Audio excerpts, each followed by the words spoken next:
Son responsables. Venezuela amanece con fuerza, Venezuela amanece en unidad, porque la fuerza es la unión. La fuerza es la unión, la fuerza es la unión, te digo. Venga toda Venezuela a organizarse.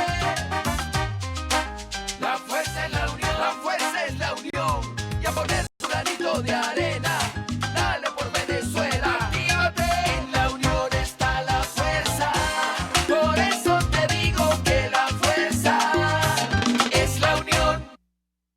Muy buenos días, Venezuela. Bienvenidos todos a este su espacio. La Fuerza de la Unión es una figura abierta de la sociedad democrática venezolana para compartir con todos ustedes, más allá de cualquier tipo puntual, partidista o ideológico, la angustia, la preocupación, la justa indignación por lo que ocurre en nuestro país y también la certeza, la confianza, la esperanza de que trabajando juntos, de que remando unidos en la misma dirección, seremos capaces de construir la Venezuela de trabajo y de respeto, la Venezuela con alimentos y con medicinas, la Venezuela con democracia y con libertad, que todos necesitamos y que ciertamente todos merecemos. Este lunes 10 de febrero arranca con el inicio de una especie de cuenta regresiva, ¿no? No, por supuesto, solamente hacia el 14 de febrero, hacia el Día del Amor y de la Amistad, sino espera de lo que significa, lo que debe significar el retorno del presidente Guaidó tras su muy exitosa gira internacional. Creo que a estas alturas del partido está bastante claro, pero bastante claro, cuán importante, cuán significativa fue esta última tarea cumplida por el presidente Guaidó y todo lo que eso significa, todo lo que eso implica en términos de consecuencias políticas inmediatas para la región y para el país. Ahora bien, hay que ubicar con claridad cómo en todo el desarrollo de esta gira internacional, en efecto, el presidente Guaidó logró unos muy importantes apoyos para la causa del pueblo democrático venezolano. Esos apoyos estuvieron todos, repito, todos, subrayo, todos, orientados a la búsqueda de una solución política, negociada, electoral, a la crisis venezolana. De eso se habló en Davos, de eso se habló en el intercambio con la canciller alemana, de eso se habló en la reunión con Macron, de eso se habló, por supuesto, en la Casa Blanca, no de otra cosa. Entonces, es significativo ver cómo eso que parece estar muy claro en el mundo, eso que parece estar muy claro en el planeta, aquí al interior del país no parece tan claro.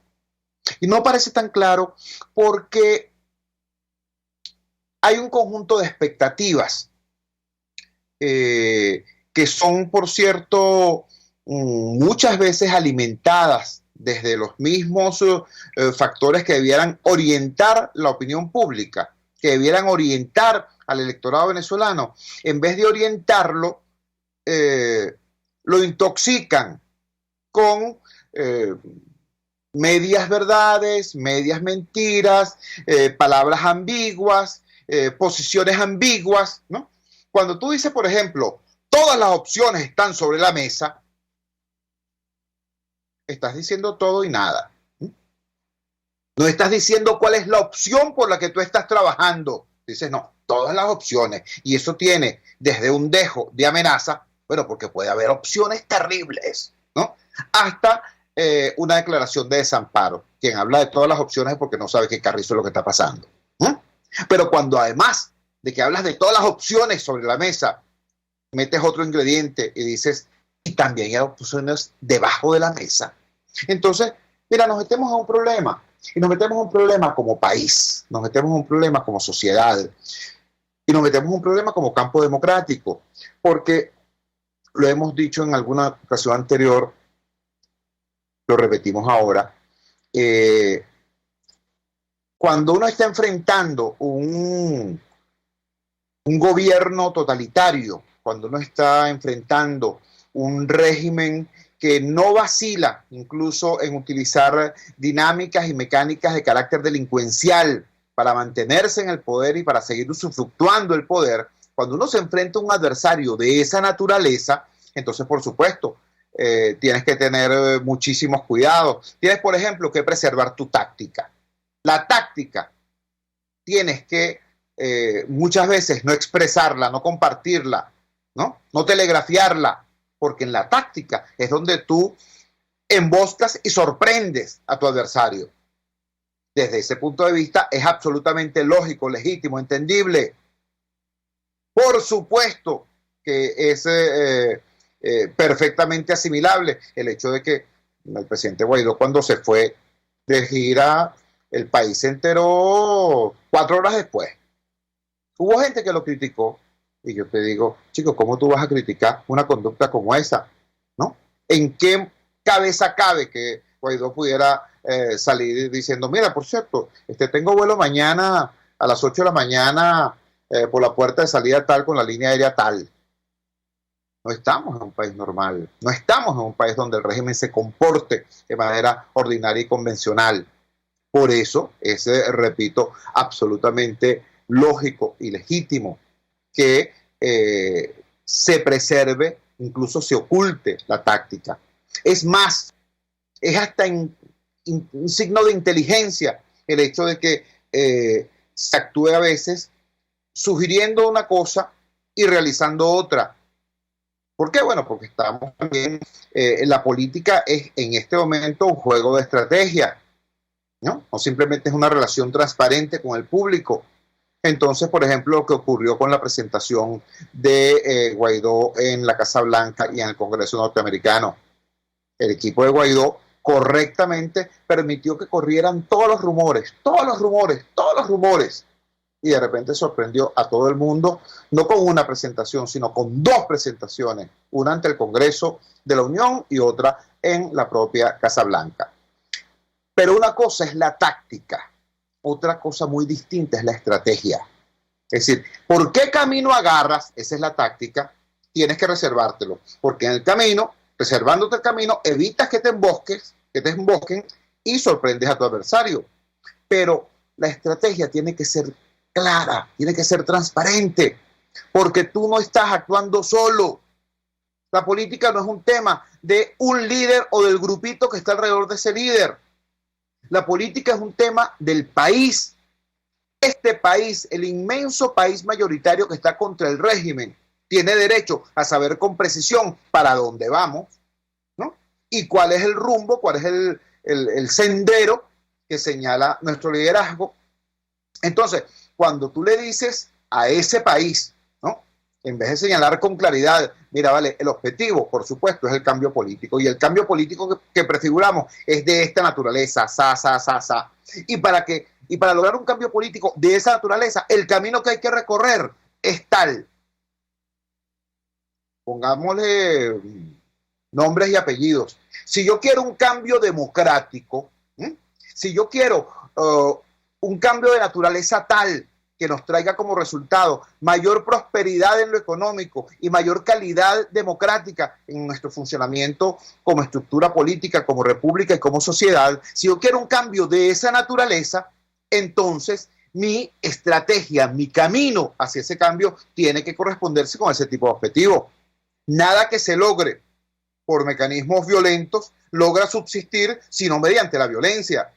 Entonces, hay que decirle con claridad al país cuál es el tipo de cambio que tú quieres y cuál es el camino que estás dispuesto a recorrer precisamente para lograr ese cambio. Aún a sabiendas, por cierto, de que te estás enfrentando a un régimen, repito, totalitario y con vocación delictual en muchas de sus actuaciones. Entonces, eso hay que decirlo, hay que verbalizarlo y sobre todo hay que construir el clima de opinión que haga posible que el país entienda y acompañe ese planteamiento. ¿Por qué digo esto? Porque muchísimas veces la oposición se sabotea a sí misma. Muchísimas veces. ¿Ustedes recuerdan las elecciones de gobernadores del año 2017? ¿Ustedes recuerdan eso? ¿Ustedes recuerdan cómo durante el año 2017, desde febrero hasta julio, hasta el 30 de julio, hasta el mismo día que se hizo la pantomima electoral para elegir la mal llamada Asamblea Nacional Constituyente. Fueron 7 meses con la dirigencia de la oposición o cierta dirigencia de la oposición diciendo vamos a darle, vamos a meterle el hombro, una marcha más, estos tipos están de a toque, vamos a marchar mañana otra vez, que mataron 5 hoy, 10 mañana, 15 el otro día. Bueno, precisamente por eso hay que seguir adelante. Págata. Hasta que se llega el 30 de julio. Y a sangre y fuego el régimen impone la elección de la constituyente. ¿Qué hace el liderazgo democrático en esa oportunidad? Chico, sorprendentemente se queda callado, ¿no? Y después llama a votar en las elecciones regionales. Así, sin explicar nada. ¿Qué ocurrió? Ocurrió que los partidos no fueron capaces de movilizar ni siquiera a sus militantes para que fueran a cuidar los votos en las mesas. Eso fue lo que ocurrió. No hablemos de la abstención del electorado. Es que ni los militantes fueron a cuidar los votos. Eso fue lo que pasó. Terrible, ¿verdad? Bueno, ¿y por qué ocurre eso? Ocurre, señores, señoras, sencilla y llanamente, porque el papel del liderazgo no es surfear la opinión pública, es orientarla. Entonces, repito, estamos en las vísperas de la llegada del presidente Guaidó después de su muy exitosa gira internacional. Gira en la que cosechó grandes apoyos para la ruta electoral, para la ruta de construcción de una solución política a la crisis. Ahora, ¿qué es lo que va a decir exactamente Juan en lo que llegue? Veremos ciertamente, porque estamos enfrentando a un régimen absolutamente antidemocrático. Así que si aquí la opción, la ruta pasa por la construcción de una solución política, eso tiene que ser no contando con que el régimen quiera, no. Hay que desarrollar la presión nacional e internacional para obligar al régimen a que se produzca esa solución política. Ese es un camino complejo, difícil, delicado. Ese es un camino, pero es un camino que hemos transitado antes y que hemos transitado con éxito. Con éxito. El régimen no hubiera querido perder el referendo constitucional del año 2007. No hubiera querido. El régimen no hubiera querido perder a partir del año 2008 las más importantes gobernaciones y alcaldías de toda Venezuela. No lo hubiera querido. El gobierno no hubiera querido que en el año 2012 la oposición venezolana hubiera escalado casi 30% en su votación en comparación con las elecciones del 2006. Estoy hablando de la elección en la que fue candidato Manuel Rosales en comparación con la primera elección en la que fue candidato Enrique Capriles. Y bueno, mucho más aún, el régimen no hubiera querido que en el año 2013 el resultado fuera cabeza a cabeza, como en efecto ocurrió. Que si ganó Capriles, que si no ganó X. Yo lo que sí sé es que cuando uno compite electoralmente con una dictadura, tú tienes que ganar por arrase, porque si no te roban. ¿Ves? Y por arrase ganamos en el 2015. Por arrase. Después hicieron estas trampas, después nos quitaron unos diputados, después allanaron la asamblea, después la declararon en desacato. X. Yo lo que estoy diciendo es que hemos transitado con éxito un camino al construir condiciones para derrotar electoralmente al régimen. Lo hemos hecho. Ahora, ¿qué pasó a partir del año 2015? Hay que decirlo con claridad. A partir del año 2015, el gobierno, el régimen de Maduro, tomó medidas para evitar que ninguna otra elección fuese competitiva. Pero también hay que reconocer lo siguiente. A partir del año 2015, la dirección opositora cometió una gran cantidad de errores que la llevó a coincidir con el gobierno en esa desvalorización del voto. Eso pasó. Eso hay que asumirlo y eso hay que corregirlo. De eso se trata. Y eso forma parte de la expectativa que tiene el país ahora cuando estamos esperando, con aplausos, por cierto, que llegue el presidente Guaidó. Vamos a la siguiente pausa comercial y ya regresamos con muchísimo más de la fuerza. A fuerza es la unión. Usted escucha Unidad, la fuerza es la unión, con Chuo Torrealba por RCR 750 AM. Sintonícenos a través de Periscope, @RCR750, la radio que se ve. En RCR somos vanguardia. Toda la programación de tu RCR también la puedes seguir a través de la internet. Audio y video en tiempo real. Noticias y mucho más. No te pierdas ni un segundo de nuestra programación. No hay excusa ni cadena que valga para que dejes de escucharnos. Ingresa a rcr.tv, la radio que se ve. En la crisis se encuentran las oportunidades. Aquí en Sin Estrés se las mostramos con invitados especiales que nos regalan sus experiencias por una Venezuela mejor. Cada tarde, de lunes a viernes a las 3, desde el emprendimiento, la educación, la salud y el entretenimiento.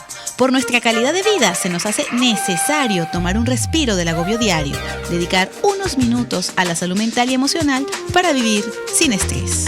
Sin Estrés, de lunes a viernes a las 3 de la tarde por RCR 750 AM y rcr.tv, la radio que se ve. Opinión, ideas en debate. Usted escucha a Chuo Torrealba en Unidad.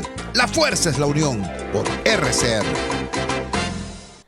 Regresamos a la Fuerza de la Unión. En el segmento pasado comentábamos que la responsabilidad del liderazgo no es surfear la opinión pública, sino intentar orientarla. Y poníamos como ejemplo lo que ocurrió en las elecciones del 2017, las elecciones de gobernación, las elecciones regionales del año 2017, después que el liderazgo opositor pasa más de medio año promoviendo la idea de que con marchas en la autopista íbamos a tumbar al régimen.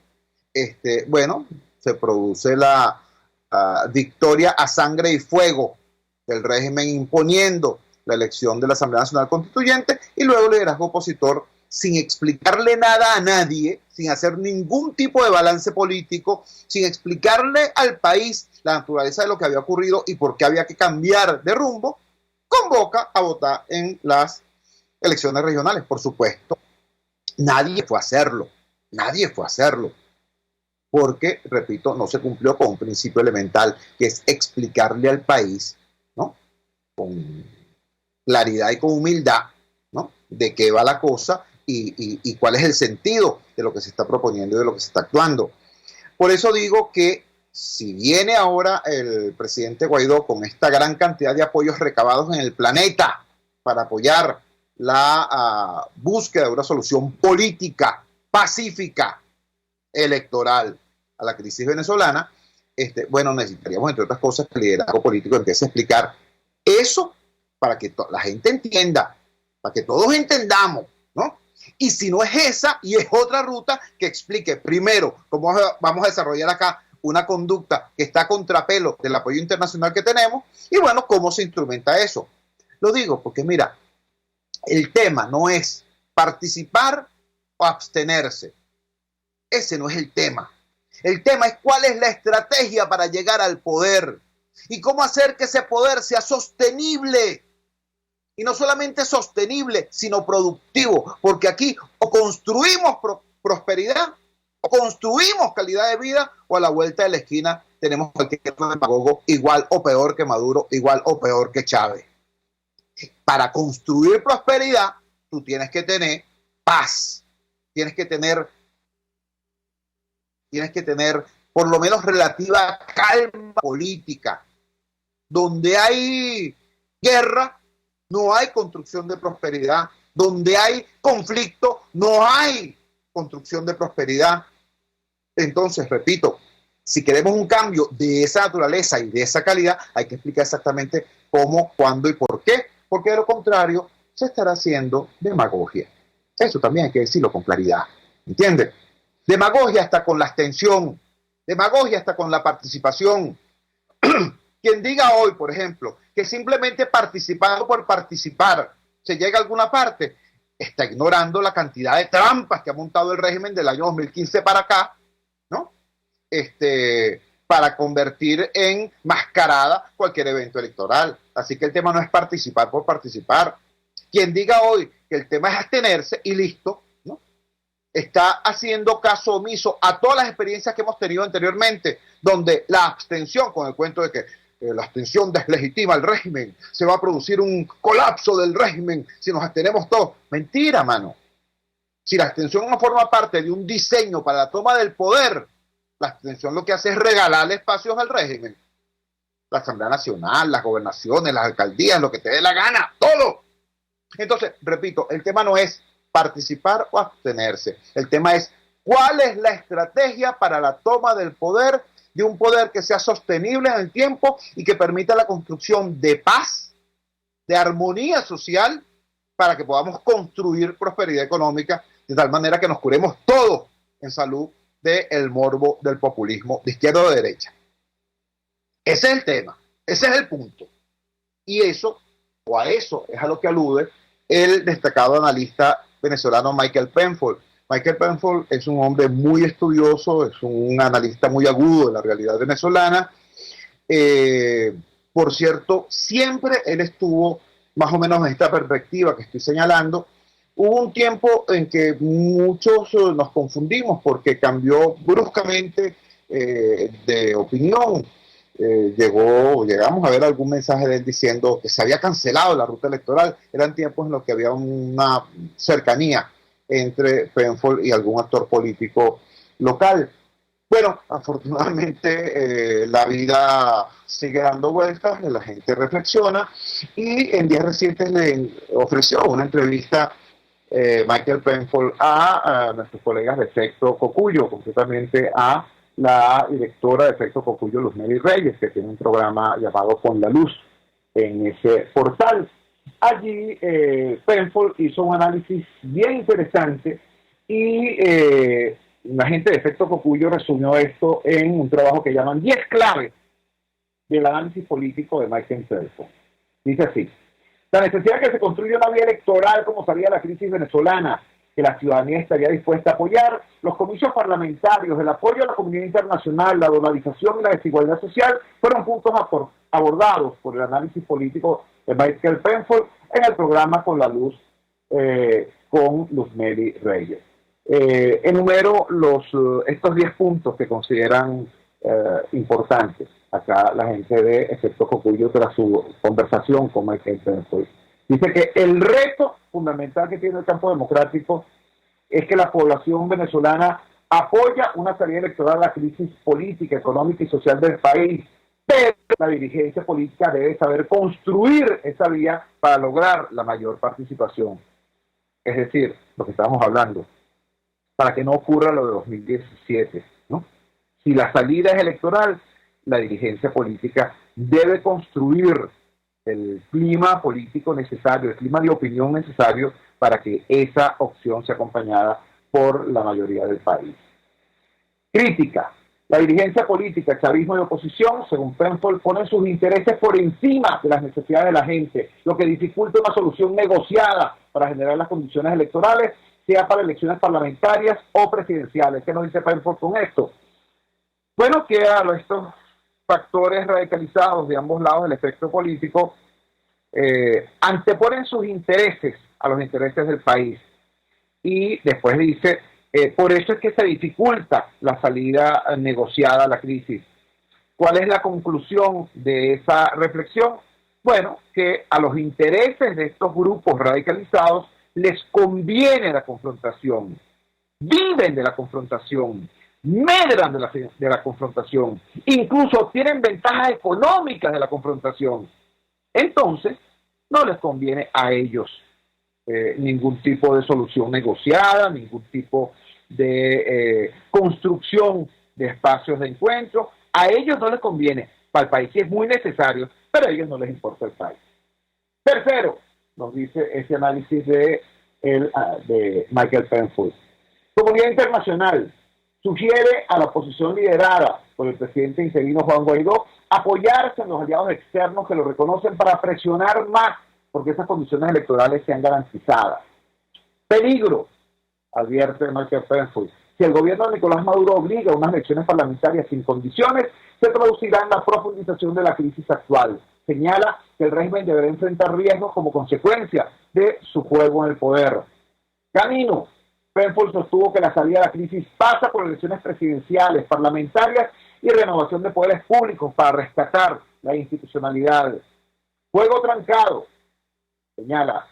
Maduro no cede y en la oposición hay sectores que no apoyan la salida electoral en las actuales condiciones, pero que no tienen la fuerza suficiente para ocasionar el quiebre y con él un cambio de gobierno. Riesgo. Advierte que si la oposición opta por llamar a la abstención en unas elecciones, debe recordar que esta decisión no ha logrado movilizar a la gente para un cambio político. Sobre la dolarización, Penfold señala que la dolarización transaccional, llama dolarización transaccional, esta situación extraña en la que estamos, no hay dolarización formal, de hecho, pero en la vida real ya el dólar sustituye la moneda de curso legal en nuestro país. Señaló que la dolarización transaccional que se observa en la calle profundiza la brecha de la desigualdad social por cuanto buena parte de la población no tiene acceso físico a la divisa estadounidense. Sobre el tema del arco minero del Orinoco, advirtió que el gobierno de Maduro promueve la minería informal, que el año pasado generó $3.000 millones, pero a un costo social y ambiental muy grande. Finalmente nos habla de la precariedad. Nos dice que producto de la dolarización y de que hay un sector que maneja grandes capitales y monta negocios, Caracas y otros sectores urbanos viven una especie de burbuja económica, pero el interior del país se encuentra en situaciones extremadamente precarias. Este es el análisis que hace Michael Penfold, digamos, concomitante, congruente con la reflexión que compartíamos al principio de este programa. Quiero hacer un anuncio. Hoy a las 11:30 de la mañana en la sede de Provea, el Programa Venezolano de Educación Acción en Derechos Humanos, un importante grupo de organizaciones no gubernamentales va a dar una rueda de prensa titulada Voces de la Sociedad Civil sobre este tema, sobre cómo vemos desde ciertos espacios de la sociedad civil organizada la actual crisis política, como el que no tenga solución la crisis política impacta, agrava, hace aún más dramática la emergencia humanitaria compleja, y cuál es nuestra posición frente a este tema en la actualidad, y más o menos lo que he venido articulando. No se trata de definirse ante la falsa disyuntiva de abstención o participación. Se trata de un tema real, de definir cuál es el camino estratégico de la mayoría del país para lograr el cambio, un cambio sostenible como el que queremos todos. En ese sentido, repito entonces, va a haber esta rueda de prensa hoy a las 11:30 de la mañana en la sede de Provea, el Programa Venezolano de Educación Acción en Derechos Humanos, ofrecido por un conjunto importante de organizaciones de la sociedad civil venezolana. Vamos a la siguiente pausa comercial y ya regresamos con muchísimo más de La Fuerza. La fuerza es la unión. Les estamos presentando Unidad, la fuerza es la unión, solo por RCR 750 AM. Puedes seguirnos en nuestras redes sociales. En Twitter, @RCR750, la radio que se ve. Pluralidad contigo. Respeto contigo. Responsabilidad contigo. Libertad contigo. Estamos contigo y punto. De lunes a viernes a la 1 de la tarde. Contigo. Solo por RCR 750 AM. Porque lo bueno une. RCR 750 AM. Porque lo bueno une.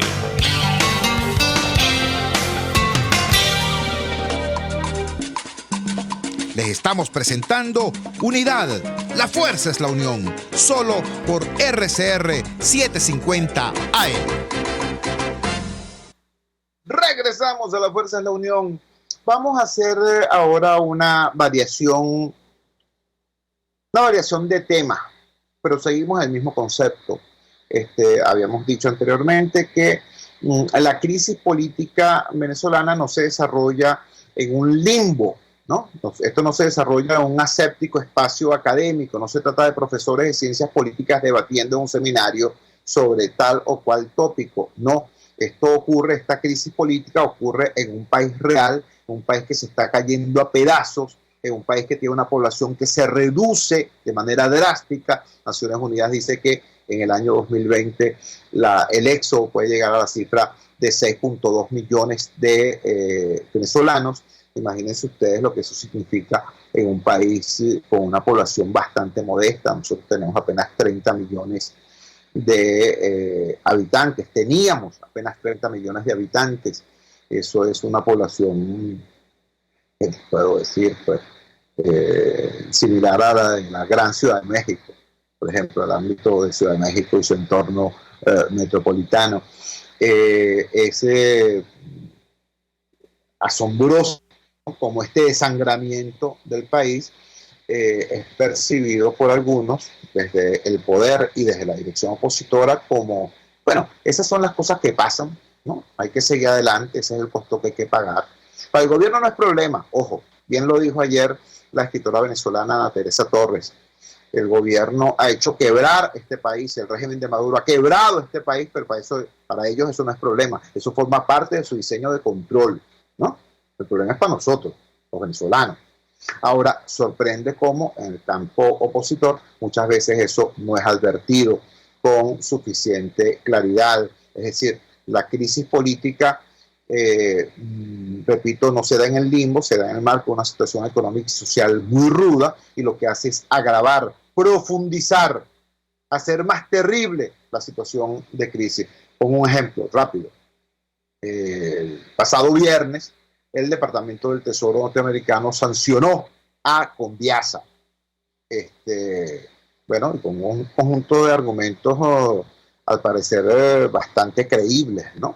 Dicen que el régimen utiliza los aviones de Conviasa para movilizar por el mundo a funcionarios sancionados, a sujetos que son objeto de recriminación, búsqueda y sanción por ser violadores de derechos humanos o por ser especuladores, por haber contribuido a la destrucción de la democracia en Venezuela.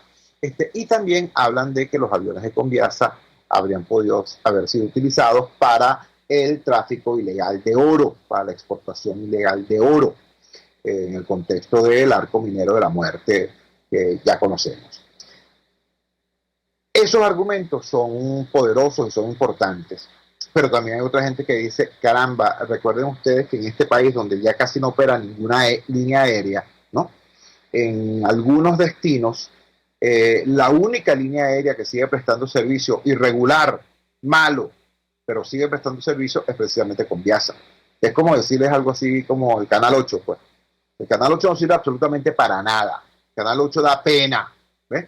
Pero sigue siendo el único canal que llega en señal abierta a todos los rincones del país. Entonces hay gente que dice, ok, hay razones y motivos suficientes para sancionar al régimen por tales y cuales irregularidades, pero ese tipo de sanción genera daños colaterales en venezolanos que no tienen la culpa, y lo que termina ocurriendo es que el régimen tiene cómo desarrollar sus propias estrategias para protegerse. Es decir, los burócratas, los enchufados, los testaferros, las amantes de los testaferros, toda esa camada, pues, toda esa casta política y corrupta, tiene como, o tiene avión privado, o tiene como montarse en otros aviones de enchufados y tal, ¿no? En cambio, el ciudadano privado, particular, que aún podía utilizar ese medio de transporte, ya no lo puede utilizar. Estoy poniendo simplemente ese ejemplo porque es muy reciente. Voy a otro ejemplo que me parece mucho más importante, mucho más grave, una dimensión de la crisis que es mucho más terrible y que forma parte del contexto en que se produce esta emergencia humanitaria compleja y esta crisis política. Me refiero al drama que está viviendo la mujer venezolana. ¿Qué te puedo decir? Pasan fechas, pasan efemérides, pasa el Día de la Madre, pasa el Día Internacional de la Mujer y hay discursos, etcétera, etcétera, bla, bla, bla. Pero de repente descubrimos un hecho insólito, descubrimos que en la ciudad tal de nuestro país, ¿no? Hay un sujeto que tuvo secuestrada 32 años a una mujer. 32 años secuestrada a una mujer. Era su noviecita, la sacó un día, se la llevó, tenía 17 años en ese entonces la chama, y el tipo era algo mayor, y le dice, tus padres no me quieren, tenemos que escaparnos. Se la lleva. Tenía 17 años entonces. Ya es una mujer de 50 y pico de años. 32 años secuestrada. Es la historia del supuesto gordo Matías en Aragua. Digo con preocupación que los medios lo llaman el gordo Matías cuando tenían que llamarlo el sádico Matías, el criminal Matías, porque no estamos hablando de ninguna broma. O sea, esto no es un capítulo de esas series policiales que vemos en el cable, ¿no? Esto no es Criminal Mind, no, esta es la vida real en Venezuela, la vida real en nuestro país. Una mujer fue secuestrada por 32 años y cuando se ubica el tipo, descubren que tenía secuestrada 4 mujeres más. 20 años, 20 y pico de años. Una cosa loca. Con una tuvo una hija y a la hija también estaba secuestrada y ya es una mujer que tiene como 20 años de edad.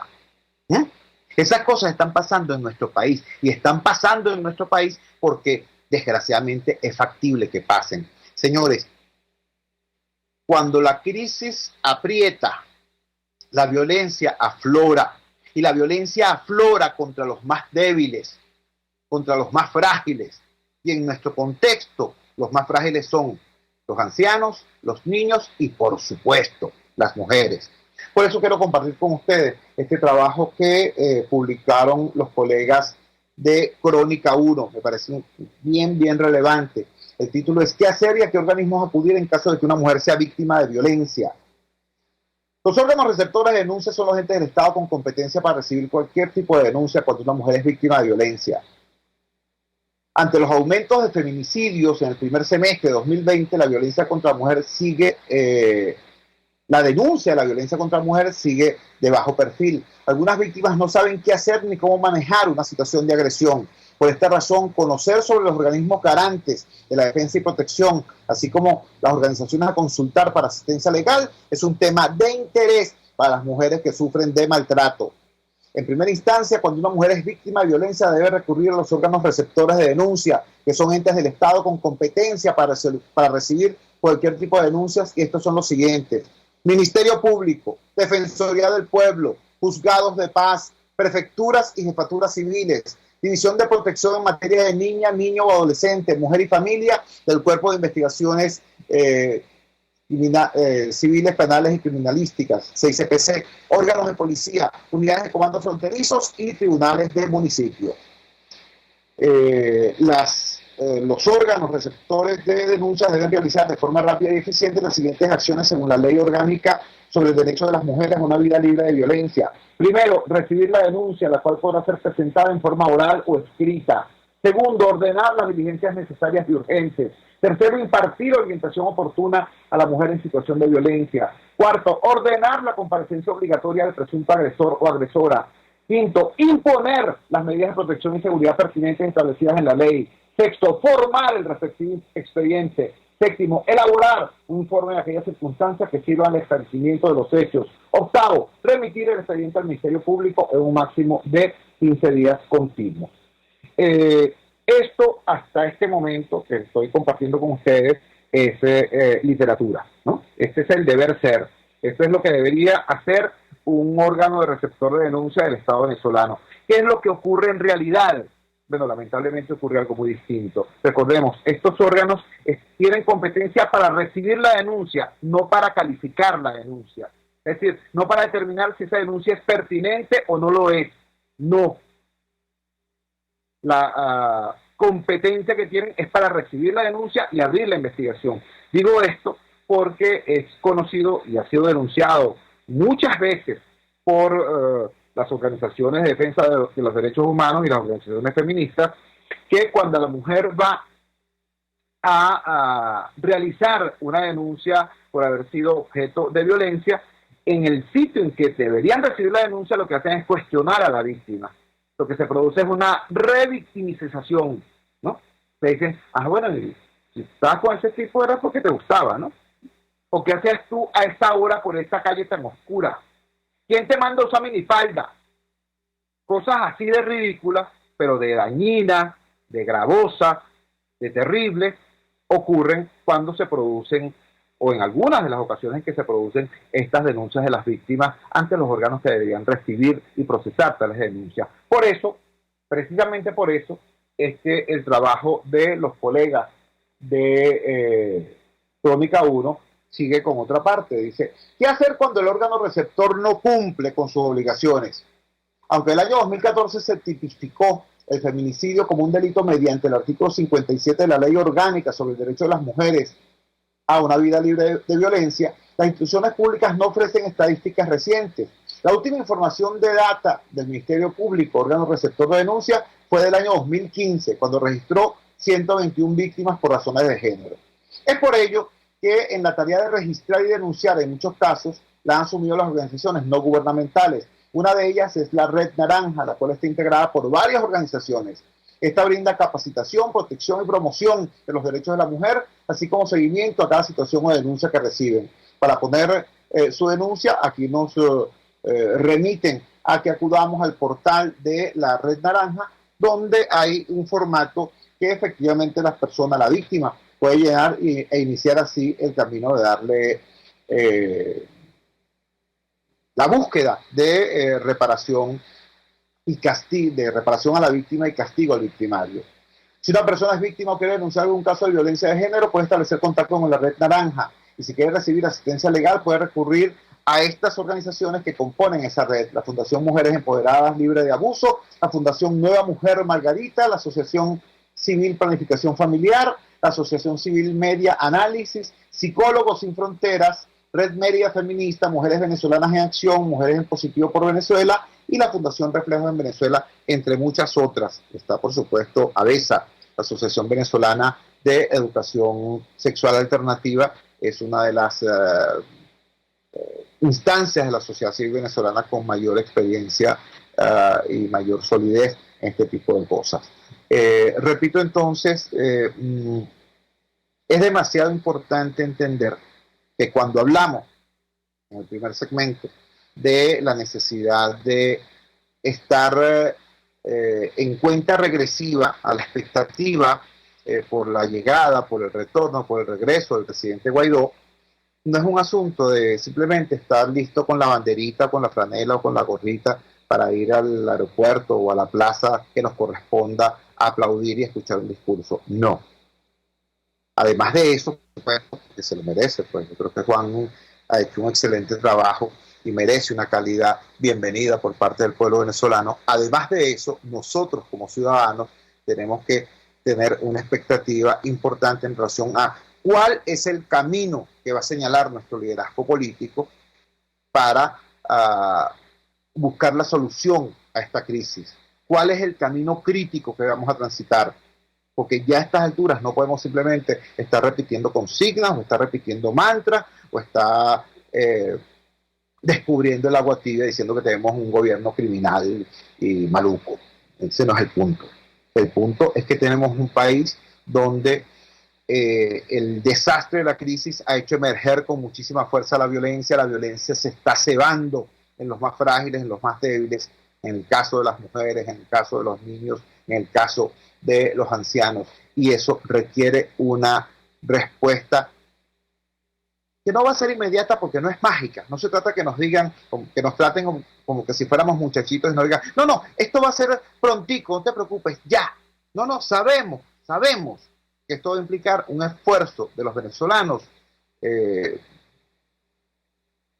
duro, complejo, que va a requerir mucha energía, mucho talento y mucho tiempo incluso, pero que nos digan con claridad cuál, repito, es la propuesta estratégica de ese liderazgo que hemos apoyado y que vamos a seguir apoyando, pero que porque lo apoyamos, le exigimos. Vamos a la siguiente pausa comercial y ya regresamos con muchísimo más de La Fuerza. La fuerza es la unión. Les estamos presentando Unidad, la fuerza es la unión, solo por RCR 750 AM. Puedes seguir nuestra programación a través de rcr.tv, la radio que se ve. Un Mundo Sin Mordaza, organización que promueve y defiende los derechos humanos a través del arte y la cultura, informa. De acuerdo con la Organización de Naciones Unidas, los derechos humanos son los que toda persona posee desde su nacimiento, sin importar raza, sexo, nacionalidad o religión. Entre ellos se encuentran los derechos civiles y políticos, como el derecho a la vida, y los derechos económicos, como el derecho a la salud y a la educación. Somos Un Mundo Sin Mordaza, organización que promueve y defiende los derechos humanos a través del arte y la cultura. Llegó para tu negocio la distribuidora Plastic Shop. Contamos con los mejores envases de plástico, cartón y aluminio al mayor. Plastic Shop tiene para tu negocio cajas para pizzas y tortas de todos los tamaños, envases para sushi, soperos en Boplast, discos dorados y una gran variedad de platos plásticos y de cartón. Somos la distribuidora con más variedad del país. En Plastic Shop tenemos las bolsas más resistentes del mercado. En Plastic Shop pensamos en tu facilidad. Estamos ubicados en Chacao, en la avenida Cecilia Costa con calle Páez. Hacemos envíos en todo el país. Síguenos en Instagram, @PlasticShopVE.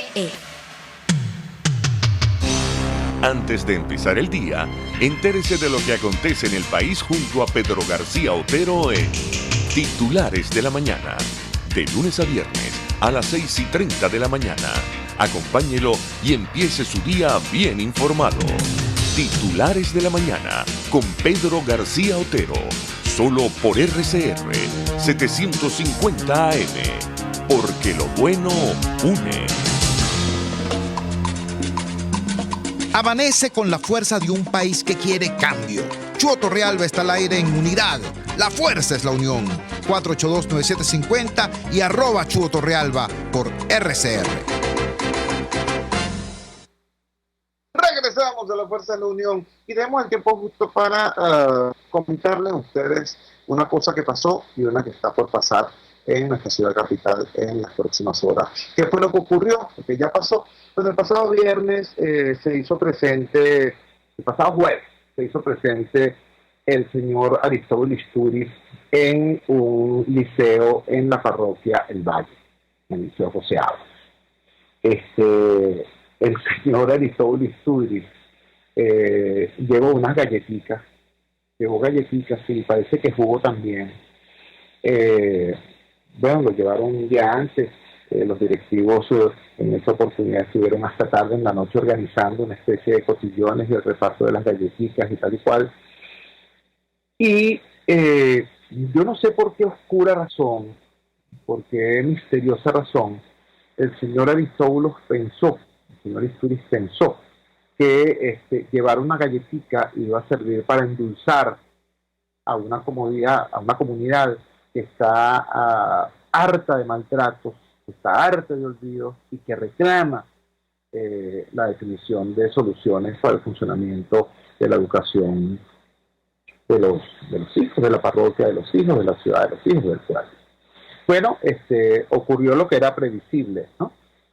No solamente hubo malestar a nivel estudiantil, sino que también la comunidad educativa, los padres y representantes quisieron aprovechar la presencia del señor Istúriz para reclamar la situación en que está el plantel, reclamar el hecho de que los bajos salarios han obligado a muchísimos docentes no solamente a dejar la educación, sino a dejar el país, a reclamar el estado ruinoso de la infraestructura, y no se le ocurrió a Aristóbulo Istúriz otra cosa sino decir que eran malagradecidos.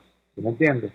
Eso pasó a finales de la semana pasada en el Liceo José Ábalos en el Valle. Creemos que, esto es revelador de tres cosas simultáneamente. Por un lado, de cómo hay gente que dice que el poder corrompe y el poder absoluto corrompe absolutamente. Bueno, yo no sé si aplica esa prédica para esta situación. Yo lo que sí puedo decir es que yo conocí a Aristóbulo Istúriz cuando era ADECO. Y era dirigente gremial, era dirigente magisterial. Después se fue con el MEP, el Movimiento Electoral del Pueblo. Después se fue del MEP para la causa R. De la causa R brincó para el PPT. Y ahora es un flamante dirigente del PSUV. Yo les digo una cosa, después de haber conocido a este señor durante tanto tiempo y de haber visto sus actuaciones durante tanto tiempo, yo creo que la única vez en la que Aristóbulo Turi fue realmente revolucionario fue cuando fue a ADECO. Cuando fue a ADECO era un dirigente magisterial de la estirpe y de la escuela de Luis Beltrán Prieto Figueroa. Era de los que decían que la educación popular, democrática, libre, tenía que ser defendida. Era de los que reivindicaba el derecho de los maestros a organizarse y actuar. Era de los que reivindicaba que el texto de Luis Beltrán Prieto Figueroa diciendo que los maestros no eran eunucos políticos, sino que tenían el derecho y la obligación de educar para la democracia y por la democracia. ¿Hubo alguna vez Aristóbulo Turi que actuó de esa manera? Era cuando era ADECO. Después empezó el largo camino de deterioro hasta que llegó a su actual condición, que fue la condición que fue objeto de repudio en la parroquia del Valle la semana pasada. La otra información que quiero dar, sin mucho detalle, porque repito, está por ocurrir, yo quiero simplemente elevar mi voz de solidaridad y de respeto para los bomberos como servidores públicos. Tenemos ya 2 semanas denunciando la muy dura situación que enfrentan los bomberos forestales. Hemos hablado del caso de Iván Sánchez, este joven venezolano que sufrió heridas severas, quemaduras de primer y segundo grado en el 40% de su cuerpo y que lamentablemente no ha tenido por parte del Estado el apoyo necesario para su rápida recuperación. Hemos hablado de otros 2 casos de bomberos de damas, por cierto, integrantes del cuerpo bomberil que han sufrido también lesiones y no han sido apoyados. Pero el tema no solamente son los bomberos forestales. Todo el cuerpo de bomberos en todo el país está en una situación calamitosa.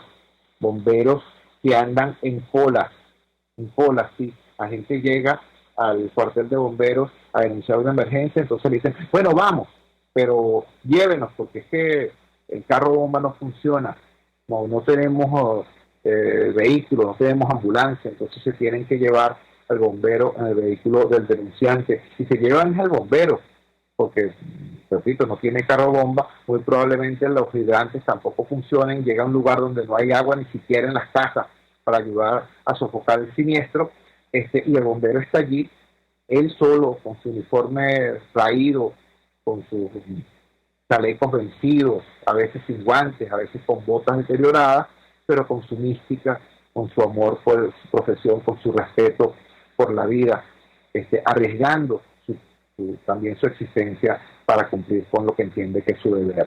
Bueno, muy atentos con esto porque tanto va el cántaro a la fuente hasta que se rompe.